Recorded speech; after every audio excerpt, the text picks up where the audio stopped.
Hey there. So you've inherited a house. Congratulations. Or maybe condolences, because sometimes inheriting a property is like winning a lottery where the prize is a leaky roof and a basement full of, well, let's just say collectibles.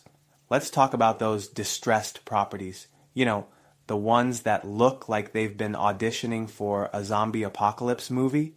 Maybe the roof is doing its best impression of a colander, or it's got liens that look like they were written in ancient hieroglyphics. The big question is, can you sell it as is during probate?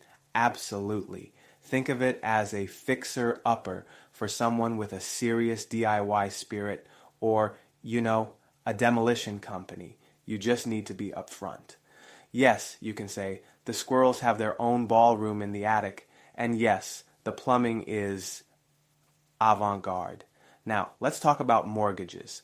Mortgages. Those lovely little financial companions that sometimes outlive their owners. What if the property's underwater? Like a submarine that forgot to surface. It's a tricky situation. You've got options. You can try to sell it, even if you owe more than it's worth. Sometimes banks are surprisingly understanding. They'd rather get something than nothing. Or you could explore a short sale or even whispers, deed in lieu of foreclosure. It's like saying, here bank, you take it, I'm going to go find a nice beach and forget this ever happened. Of course, always talk to a real estate professional and a lawyer. They're like the superheroes of property problems.